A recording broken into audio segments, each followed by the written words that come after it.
안녕하세요. 백상원 목사입니다. 오늘은 3월 13일 목요일 아침입니다.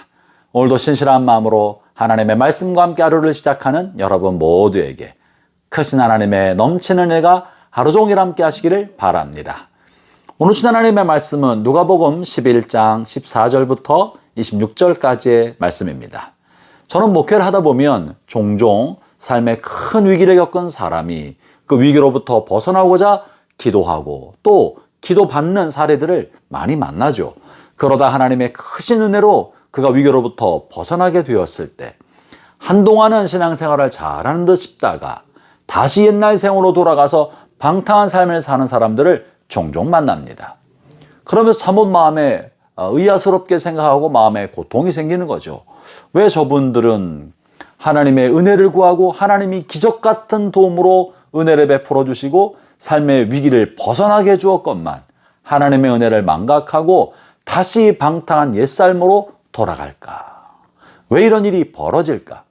오늘 본문은 이렇게 한때 위기 속에서 하나님의 은혜로 말미암아 회복됐던 사람이 다시 옛생으로 돌아가는 것에 관한 이야기를 해주고 있는데요. 본문 24절부터 26절까지가 그러합니다. 제가 읽어보죠. 더러운 귀신이 사람에게서 나갔을 때 물 없는 곳으로 다니며 쉬기를 구하되 얻지 못하고 이에 이르되 내가 나온 내 집으로 돌아가리라 하고 가서 보니 그 집이 청소되고 수리되었거늘 이에 가서 전보다 더 악한 귀신 7을 데리고 들어가서 거하니 그 사람의 나중 형편이 전보다도 심하게 되느니라. 이렇게 은혜를 받았으나 더 악한 귀신이 들어가서 더 악한 상황이 된 사람에 관한 이야기 아니겠습니까? 이 같은 이유 중에 첫 번째 하나는 본래 있었던 마음의 더러움을 다 해결하지 않고 그 근본 원인은 놓아둔 채 만들어진 증상, 죄악으로 인해 생겨난 증상만 개선시켰을 때 벌어지는 일이기도 하는 것입니다. 예컨대 집안에서 나쁜 냄새가 많이 나서 창문을 열어놓고 환기를 시켰지만 그 거실 한복판에 혹은 싱크대에 있던 음식물들을 썩은 냄새나 음식물들을 처리하지 않고 그냥 놓아둔 채 창문 열어서 환기만 시킨다면 환기시키는 잠시 동안은 공기가 깨끗해진 듯 하지만 냄새의 근원인 썩은 음식물과 오물들을 처리하지 않고 놓아두면 그저 그 냄새는 계속 나는 것과 같은 것입니다. 형제자매 여러분, 시궁창에 음식이 꼬여 있으면 시궁창 쥐들이 들어오기 마련이고 집안에 음식물들이 떨어져 있으면 바퀴벌레가 꼬이기 마련이고 과일 껍질이 너부전이 널려 있으면 초파리들이 모이기 마련인 것입니다. 우리 안에 죄에 관한 욕심, 탐욕, 정욕, 음란, 악한 마음이 가득히 차 있으면 현상을 개선하고 바깥을 조금 낫게 하고 행동을 좀 선하게 행동한다 할지라도 그 마음에 가득한 더러움으로 인해서 여전히 마귀와 악한 귀신이 꼬여서 우리의 삶의 형편이 개선되지 않는 것입니다. 형제자매 여러분, 여러분 안에 가득한 죄의 뿌리, 악한 냄새나고 더러운 냄새나는 마음의 뿌리를 바꿔야 합니다. 그래야 삶이 완벽하게 개선되는 것이에요. 탐욕을 버리십시오. 정욕을 버리십시오. 음란한 생각과 음란한 의도를 버리십시오. 지나친 욕심을 버리고 이기적인 생각을 버리십시오. 그러면 여러분의 마음이 편안을 얻고 스트레스가 풀리고 속사람이 평안해지며 삶이 여유있고 윤택하게 될 것입니다.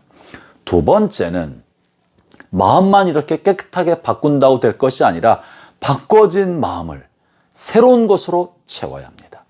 새로운 것으로 채우지 않으면 하나는 버렸으나 빈 마음이 다른 무언가로 채우게 마련인 것입니다. 더러운 마음과 악한 생각은 버렸지만 그러나 그 빈 마음에 또 다른 것이 채워지기 시작합니다. 하나를 버렸으나 또 다른 비슷한 새로운 것으로 마음을 채우기 시작하면 여전히 우리의 삶은 바뀌지 않고 우리의 나쁜 습관은 또 다른 형태로 변형되어 나타나기 마련인 것입니다. 그러므로 두 번째 중요하게 해야 될 것은 비어있고 깨끗하게 된 마음에 예수님을 구세주로 영접하고 그리스도가 주님 되도록 마음을 바꾸는 것입니다. 주님이 주인 되시게 하고 주님의 말씀의 가르침을 우리 마음에 가득히 채워서 그 말씀의 가르침과 주님의 뜻대로 하나님의 말씀대로 우리의 삶을 살아가야 하는 것입니다. 나의 생각과 나의 고집과 내가 원하는 대로 살던 삶을 완전히 버리고 나를 위해 십자가를 지신 생명을 이어주신 예수님의 뜻과 그분의 가르침과 그분의 교훈을 따라 살겠다고 결단하고 마음의 주인을 바꾸지 않는다면 약간의 현상만 개선한다고 해서 우리의 삶이 근본적으로 바뀌는 것이 아니고 자칫하다가는 이전 형편보다 나중 형편이 더 악화될 수 있다는 것이 오늘 본문의 가르침입니다. 사랑하는 형제자매 여러분, 저는 여러분의 삶에 하나님의 은총이 가득하길 바랍니다.